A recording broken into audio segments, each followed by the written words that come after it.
오늘 주신 말씀을 가지고 하나님을 섬기는 방법, 하나님을 섬기는 방법이라는 주제로 하나님 말씀 증거하도록 하겠습니다. 하나님께서 우리에게 주신 10계명, 이 10가지 계명은 언약의 계명입니다. 약속의 개념입니다. 그래서 하나님은 이 10계명을 세상 모든 사람들에게 아무에게나 주시지 않고 언약의 계명이기 때문에 하나님께서 언약을 맺으신 사람들에게만 이 계명을 주셨습니다. 하나님은 10계명 서론에서 이렇게 말씀하셨습니다. 나는 너를 애굽 땅 종되었던 집에서 이끌어낸 너의 하나님 여호와니라. 하나님께서 이스라엘에게 이렇게 말씀하셨을 때는 그들은 이미 하나님의 백성이 되어 있는 상태였습니다. 그래서 하나님은 그분의 자녀들에게 이 10가지 계명을 주셨습니다. 하나님께서 10가지 계명을 주신 이유는 구원을 받은 이스라엘 백성들이 하나님께서 약속하신 그 약속의 땅에, 가나안 땅에 안전하게 도착하기 위해서는 길잡이와 이 안내서가 필요했기 때문입니다. 그래서 우리 신앙의 선조들은 이 계명을 무엇이라 부르냐? 감사의 규칙이라고 부릅니다. 하나님은 우리가 하늘의 가나안 땅에 안전하게 도달하기를 원하십니다. 그래서 우리가 이 땅에서 살아갈 때 이 감사의 규칙인 이 하나님의 계명을 우리는 귀하게 여기고 또 사랑할 수 있어야 됩니다. 1계명의 내용이 뭡니까? 너는 나 외에는 다른 신들을 내게 두지 말라 였습니다. 하나님은 이 1계명에서 하나님이 누구신지를 가르쳐 주셨습니다. 바로 하나님은 유일하신 하나님이시죠. 다른 신들은 없거니와 또 다른 신들을 생각하면서 믿지 말라는 겁니다. 그 이유는 하나님만이 유일신이시기 때문입니다. 이제 오늘 살펴볼 이 계명에서는 유일하신 하나님은 우리에게서 어떻게 섬김을 받기를 원하시는지 이 부분을 알려주셨습니다. 이 계명은 하나님을 섬기는 방법입니다. 구체적으로는 예배에 대한 부분입니다. 그러니까 1계명이 예배의 대상, 하나님이시죠? 예배의 대상이 누구신지를 가르쳐 주신 것이라면 이제 2계명은 예배의 방법에 대해서 가르쳐 주신 겁니다. 이스라엘 백성들은 이 2계명을 자주 어겼습니다. 그들이 2계명을 범했던 확실한 예는 우리가 잘 알고 있듯이 금송아지를 형상으로 만들었던 모습입니다. 모세가 시내산에 올라가서 10계명을 받는 기간이 40일이 걸렸습니다. 그리고 산 아래에서 모세를 기다리는 백성들은 모세가 내려오지 않자 마음 가운데 불안해지기 시작했습니다. 그래서 그들은 아론에게 요구를 하지요. 우리를 인도할 신을 우리를 위해 만듭시다 라고 요청합니다. 그 수많은 백성들이 그 원성이 높아지기 시작하니까 아론은 그만 금송아지를 만들었습니다. 그리고 아론은 곧바로 이렇게 말합니다. 내일은 여호와의 절일이라고 말하면서 예배 드리는 날을 공포합니다. 아론은 자신과 사람들이 만들었던 금송아지를 향해서 그것이 하나님이라고 그렇게 말하지는 않았습니다. 그러나 금송아지를 하나님이라고 이렇게 직접적으로 말하지는 않았지만은 그 형상이, 그 금송아지가 하나님의 능력을 나타낼 수 있는 것처럼 그렇게 생각했습니다. 여호와의 절일, 그러니까 하나님께서 예배하라고 정하신 때에 그들은 이런 식으로 예배를 하였습니다. 하나님은 이런 식의 예배를 미워하셨습니다. 그래서 하나님은 모세에게 이렇게 말씀하십니다. 내가 이 백성을 보니까 목이 뻣뻣한 백성이다. 그런즉 내가 하는 대로 그렇게 두어라. 내가 그들에게 진노하여서 내가 그들을 진멸할 것이다. 그러나 이렇게 무서운 경고를 받았어도 이스라엘 백성들은 계속해서 죄에서 벗어나지 않습니다. 여러분, 하나님은 영이십니다. 그러나 이 형상은 물질이에요. 하나님은 영, 형상은 물질입니다. 손에 잡히는 거죠. 하나님은 영원하신데 이 형상은 일시적이에요. 언젠가는 썩고 언젠가는 사라집니다. 그래서 물질이요 또 일시적인 이 형상을 가지고 하는 예배는 사실상 하나님의 영광을 부인하는, 인정하지 않는 행위라고 할 수 있습니다. 하나님의 그 위대함을 인정하지 않는 행위예요. 그런데 이스라엘 백성들은 이런 죄를 한두 번도 아니고 아주 자주 어겨왔습니다. 이스라엘 왕들을 보면은 여러분, 왕들 한번 보십시오. 특히 악한 왕들을. 걸핏하면은 금송아지 만들고 우상 만들고 형상 만들었습니다. 왜 그런 형상을 만들었을까요? 그렇게 혼이 나고 벌을 받으면서도 왜 반복적으로 우상을, 형상을 만드는 것을, 형상을 섬기는 그 죄를 그렇게 벌을 받아가면서도 왜 계속 그렇게 범죄를 하였을까요? 그 이유는 단 한 가지입니다. 하나님을 섬기더라도 하나님의 말씀대로 섬기는 것이 아니라 자기들의 방법으로 하나님을 섬기고 싶어 했기 때문입니다. 시편 119편에 보면은 하나님의 말씀이 우리에게 어떠한 영향이 있는지 잘 말씀해 주고 있습니다. 잘 아는 말씀이지요. 하나님의 말씀은 우리의 발이요, 우리의 등이요, 우리가 가는 길에 빛이다. 그렇게 말씀하셨어요. 그러니까 말씀이 우리를 안내하는 안내자다라는 겁니다. 그러면 여러분, 우리가 예배를 드릴 때에 우리를 안내하는 이 하나님의 말씀에 따라서 하나님께 예배하는 것이, 이것이 당연하죠. 우리는 중세시대에 로마 가톨릭의 아주 극심한 타락을 우리는 잘 알고 있습니다. 우리 많이 배웠어요. 우리는 로마 가톨릭의 문제점이 무엇인지 너무나도 잘 알고 있습니다.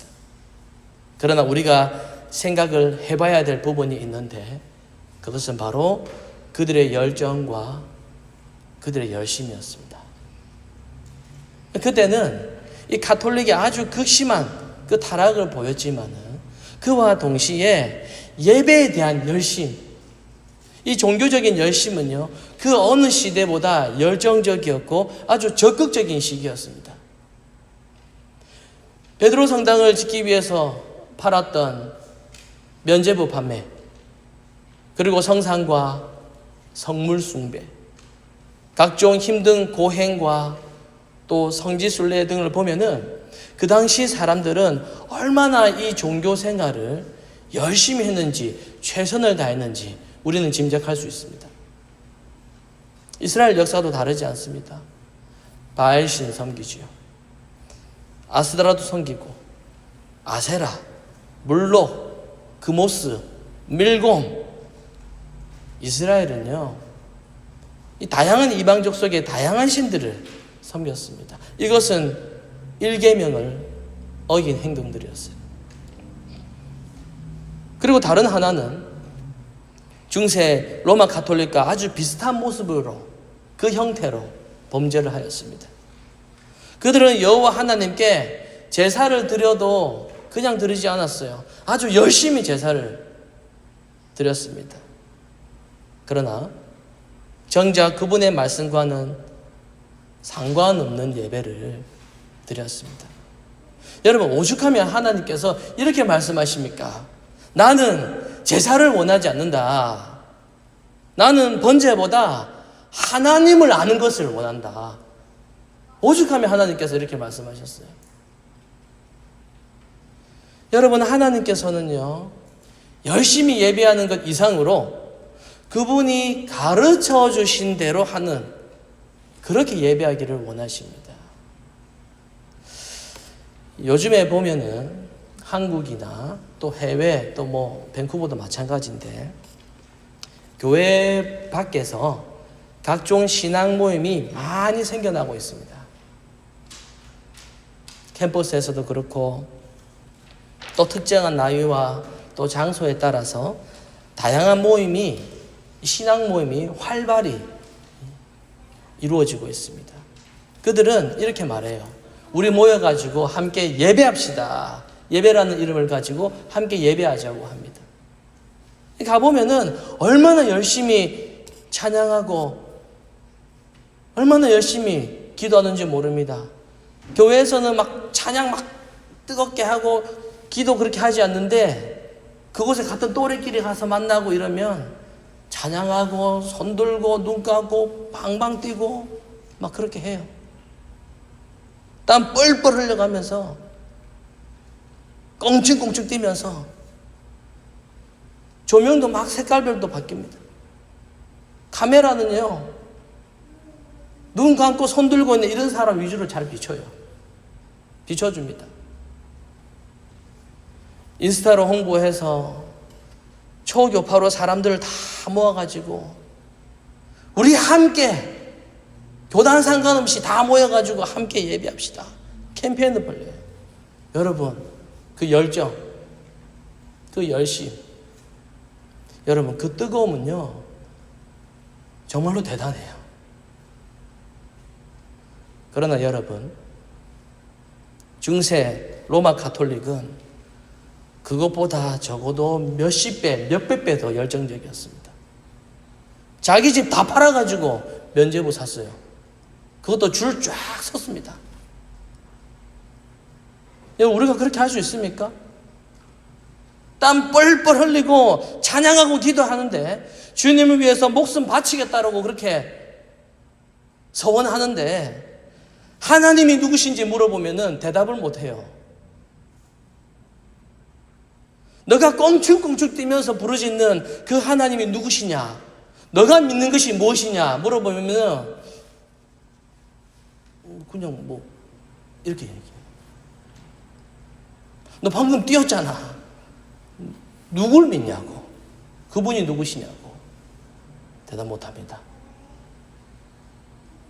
여러분, 하나님께서는요, 열심히 예배하는 것 그 이상으로 그분이 계시한 말씀에 근거한 예배를 원하신다는 것을 우리는 먼저 알아야 됩니다.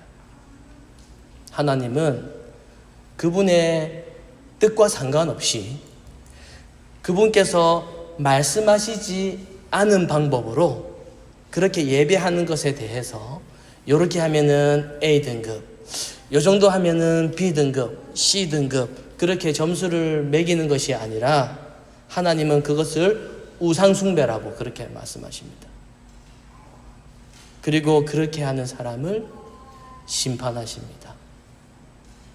출애굽기 19장부터 시작해서 하나님은 이스라엘 백성들과 시내산에서 언약을 맺으십니다. 온 이스라엘 백성들은요, 한 목소리로 신앙을 고백합니다.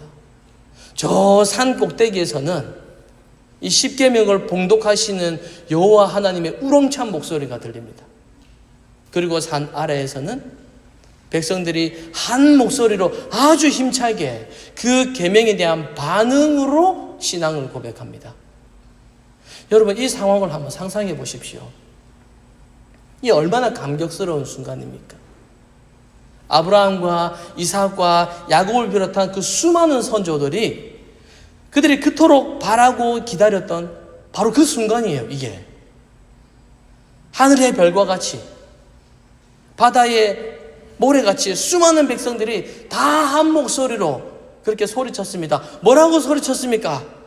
이제부터 우리를 구원하신 여호와 하나님께 우리가 충성을 다하겠습니다. 이렇게 고백을 해요. 피를 토하듯이 그렇게 외쳤습니다. 여러분, 이 현장이 얼마나 대단했는지 얼마나 놀라웠는지 지금 이렇게 고백하는 지금 이 시점으로부터 1500년이 지난 후에 신약의 그 스데반 집사가 재판을 받을 때 그들을 과거에 이제 1500년 전이죠. 그들을 보고 광야교회라고 그렇게 불렀어요. 광야교회. 시내산 이곳은요 아주 특별한 장소입니다.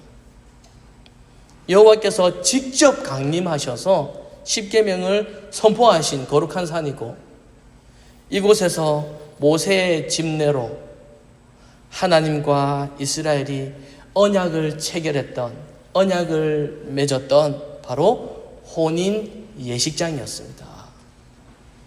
그리고 하객으로 70명의 장로들이 이 모든 과정을 다 지켜보았고, 그리고 먹고 마시면서 이 예식의 증인이 되었던 그 장소가 바로 이곳이에요. 그러나 이 음란한 신부 이스라엘은 하나님을 배반합니다. 모세가 산 꼭대기에 올라간 지 얼마 되지 않았을 때 그들은 금송아지를 만들어서 예배합니다. 애굽의 종살이에서 벗어난 지 100일도 되지 않아요. 신랑이신 하나님과 이 혼인 예식을 한 지 40일도 지나지 않았습니다. 여러분, 이스라엘의 금송아지 숭배 사건은요, 이 금송아지 사건은 오늘날 우리 현대 기독교인들에게 큰 경종을 울리고 있습니다. 금송아지 숭배는 다른 종교를 믿는 게 아니에요. 이미 하나님을 믿는 사람들이, 자기들이 하나님을 믿어요. 믿는 사람들이 하나님께 거짓되게 예배를 하는 겁니다. 당시 백성들은 누구보다 하나님을 열심히 섬기고 싶어 했습니다. 하나님을 안 믿는 사람 한 명도 없어요. 다 믿어. 그러나 그 강력한 열정과 그 열심을 가지고 하나님께서 금지하신 형상을 만들어서 예배했습니다. 그들은 예배를 사모합니다. 예배를 소망해요. 그것도 아주 열정적으로 사모합니다. 갈급해요. 그래서 예배의 날도 정해서 예배를 드렸어요. 그들은 금송아지를 만들기 위해서 자기 기중품 다 꺼내놓았습니다. 반지 빼고 귀걸이 빼고 목걸이 다 가지고 왔어요. 그거 가지고 금송아지 만들었습니다. 이렇게 놀라운 열정과 놀라운 헌신을 다했습니다. 금송아지 만들어 놓고 이제 그 앞에서 예배하면서 앉아서 먹고 마셨습니다. 오늘날로 치면요, 먹고 마셨다. 뭡니까? 성찬식입니다. 자, 이렇게 예배하고 나니까 그들의 마음이 너무 기쁜 거예요. 너무 즐거운 거예요. 만족스럽고. 그래서 어떻게 합니까? 온 몸으로 춤을 추며 여호와께 영광 돌려 드리려고 모든 마음이 딱 집중되어 있습니다. 너무 기뻐요. 하나님께서 영광 받으시겠지. 이렇게 하나님을 배반하는 이 배교의 과정의 중심에는 직분자도 있었습니다. 아론은 애굽에서부터 여기까지 아론의 역할은 모세의 대변하는 역할을 했어요. 그런데 그가 이제는 배교자들의 대변인이 되었습니다. 그래서 그들의 요구대로 우상을 만들고 또 그들이 좋아하는 설교자가 되었습니다. 오늘날 사람들의 요구에 맞는 설교자, 사람들의 기호에 딱 들어맞는 이런 설교자가 여러분 얼마나 넘쳐나고 있습니까? 여러분, 금송아지를 숭배할 때에도 사람들의 열정과 헌신이 있었습니다. 설교도 있었어요. 성찬도 있었습니다. 찬송도 있었어요. 기쁨도 넘쳐납니다. 주님의 절기를 지키는 주일 성수도 있었고, 또 이 행사를 위해서 모든 성도들이 한 마음으로 이 행사에 다 동원되었습니다. 이 모임을 주도하는 직분자도 있었어요. 그러나 하나님께서는 이것을 어떻게 보십니까? 그것은 배교라고 보시는 거예요. 배신이다라고 보시는 거예요. 열정적으로 헌신하고 기쁘고 예배하고 다 좋은데, 우리 전부 다 좋은데, 성취감도 있고 만족스러운데 하나님은 왜 그렇게 보십니까? 배교라고 하나님께서 그렇게 보시는 이유는 딱 한 가지입니다. 그분의 말씀대로 하는 예배가 아니기 때문입니다. 이스라엘 백성들이 금송아지로 예배하는 그 시간에, 그 순간에 하나님은 시내산 꼭대기 구름 속에서 모세에게 예배가 무엇인지를 가르치고 계셨습니다. 성막에 대한 규례들을 아주 꼼꼼하게 설명하셨습니다. 그 이유가 무엇입니까? 하나님께서 가르쳐 주신 대로 그대로 예배해야지만이 바로 그분이 만족하시기 때문입니다. 그렇게 예배하지 않으면 하나님은 배교 행위로 보시기 때문입니다. 그런 예배는 우상 숭배로 보시는 겁니다. 여러분, 우리가 만약에 그런 방식으로 예배를 드리게 되면 하나님께서요, 마음 아파하시거나 섭섭해하시거나 그렇게 하는 것이 아니라 우리에게 화를 내십니다. 그것도 아주 심하게 경노하십니다. 오늘날 수많은 현대 교회들은 열심히 열정적으로 그렇게 예배하는 것을 다 강조합니다. 그것을 예배가 살아있다라고 그렇게 표현을 해요. 열심히 열정을 강조하지만 정작 바르게 예배하는 것에는 관심을 두지 않는 경향이 있습니다. 여러분, 이것은 신앙생활 함에 있어서 아주 작은 구멍이 있는 정도, 그 정도가 아니라 이런 태도는 하나님을 진노하게 하는 행위입니다. 화나게 하는 행위입니다. 이것이 십계명의 두 번째 계명이 우리에게 가르치는 내용입니다.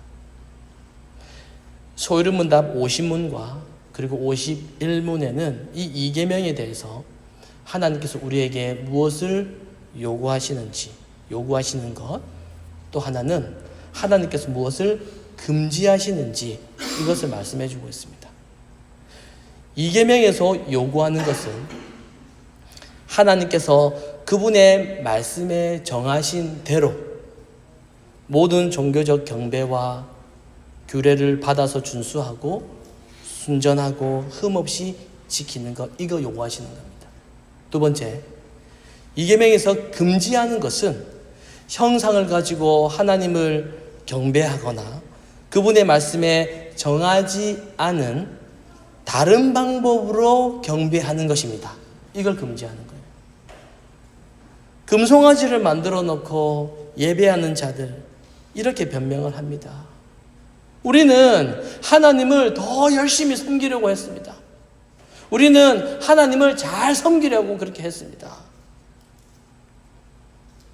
사랑하는 성도 여러분, 하나님의 심판대 앞에서는 그런 변명 봐주지 않습니다. 심판대 앞에서 정상 참작이라는 것은 없어요. 영원한 중보자이신 예수 그리스도께서는 아직까지 하늘에 계십니다. 여러분, 그분이, 그 예수 그리스도께서 아직 이 땅에 다시 오시지 않은 지금 이 시기에는 이 땅에 있는 교회들 역시도 이 경고 앞에 서 있다라는 것을 늘 기억해야만 됩니다. 주님께서 이 땅의 교회에 선물을 주셨습니다. 큰 선물을 주셨어요.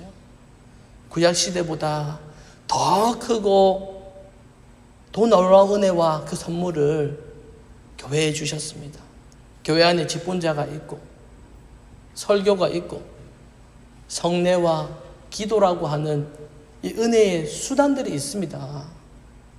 뿐만 아니라 하늘에는 우리의 왕이 계시고 우리의 손에는 이렇게 성경이 있고 우리 속에는 성령님께서 내주하고 계십니다. 여러분, 이게 주님께서 우리에게 주신 큰 선물이에요. 그런데도 여러분, 무작정 열심히만 예배하는 것, 여러분 과연 이게 옳은 예배일까요? 주님께서 우리에게 주신 그 귀한 선물이고 뭐고, 나는 다 필요 없고 나는 내가 하나님께 나의 마음의 진심과 이 정성을 드리면은 그렇게 예배하기만 하면 되는 것일까요? 그래 놓고 하나님은 내 마음의 중심을 보신다라고 말하면 되는 것일까요?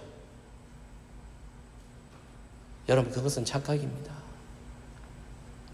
하나님은 하나님께서 정하신 뜻과 상관없이 자기 마음대로, 자기가 좋아하는 대로, 내가 부르고 싶은 대로, 내가 하고 싶은 대로 예배하는 자들에게 하나님은 낮은 점수를 주시는 것이 아니라 반드시 어떻게 하신다고요? 심판하신다 라는 겁니다. 하나님은 모든 사람을 다 사랑하지 않습니다. 하나님은 모든 사람에게 다 복 주시지 않습니다. 하나님은 나를 사랑하고 내 계명을 지키는 자에게는 천대까지 은혜를 베푸신다. 이렇게 분명히 말씀하셨어요. 하나님은 언약의 법을 따라 사는 자들과 그들의 자녀들을 사랑하시고 또 그들에게 복 주시기를 원하십니다. 여러분, 오늘 이 말씀을 붙잡으시고 하나님께서 뜻하시고 또 하나님께서 말씀하신 말씀대로 예배하는 자가 되시고 우리에게 이 두 번째 계명을 허락하셔서 우리를 사랑하시고 복을 주시는 그 통로로 허락하신 그 하나님께 감사하는 삶을 살아가시는 우리 모두가 되시기를 성부와 성자와 성령의 이름으로 축원합니다. 아멘.